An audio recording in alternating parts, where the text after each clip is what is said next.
IP must not just focus on IP registration or protection, but also on IP commercialization. Because in the end, the IP needs to become a product or service that changes people's lives. And to make this happen, there must be an ecosystem approach. Government, industry, business, research, all must come together to collaborate to create this vibrant IP ecosystem. Intellectual property rights are there to recognise genuine contributions of new knowledge, new creative works, and on the other hand to ensure that rights are not absolute. When the public interest is so clearly engaged, surely patent rights cannot be absolute. There has to be a balance. And I think one of the major challenges is to bridge between, if you like, the policy ideas, the ideals, the broader social and economic objectives we set for the intellectual property system on the one hand, and the enormous amounts of data and the prospects for analytical understanding that we have on the other side. This is not easy. We really need to get insights from the different IP offices because it is only through sharing, information sharing and capacity building, especially from the most advanced IP offices, learn from each other, especially on the issue of enforcement. Not one country can handle it. We really need the cooperation of everyone, especially those within the region, to be able to do something about counterfeiting and other piracy issues.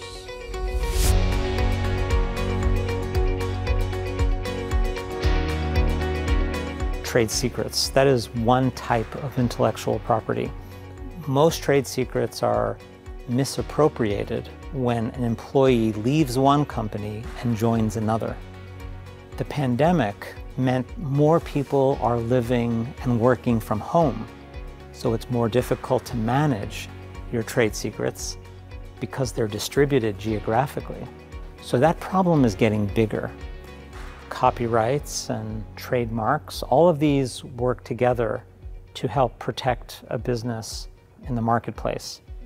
And especially if you're doing business internationally, these rules and laws vary from country to country. So how to balance all of these factors across all of these jurisdictions is very, very difficult. IP has traditionally been a legal right, but it's now becoming more and more of a business asset. For example, the top 5,000 companies in Hong Kong, the combined brand value is already $100 billion.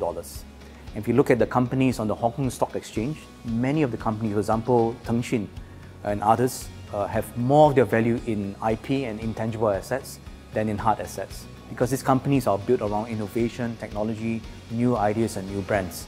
Many people have mistaken that the metaverse is simply about social interaction.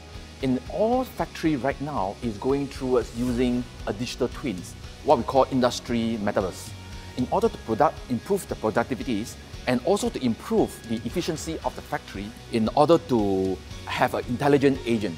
They require AI's algorithms, and the AI algorithms is an IP, is assets. We are going to see a lot of different companies going to build various IP for various things, from chairs to human beings to robotics to machinery, also machinery, autonomous vehicles, and so forth. So IP business is going to be huge in this space.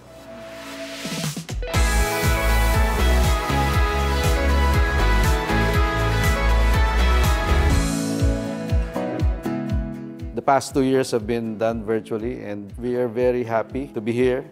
The BAP Asia this year is sending a message to the world that Hong Kong and Asia is now open to the world. I was very impressed by the quality of the speakers and the content of the panels. Really interesting, diverse views from across Asia and even outside of Asia, like myself. So I feel like Hong Kong is making a real effort to learn everything they can from every jurisdiction and every person to become the best they can possibly be.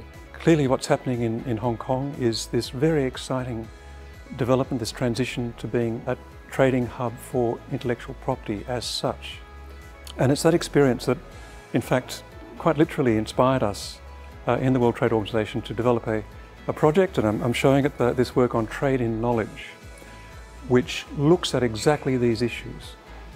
And for me, this is one of the strong drawcards of really why I come to this forum.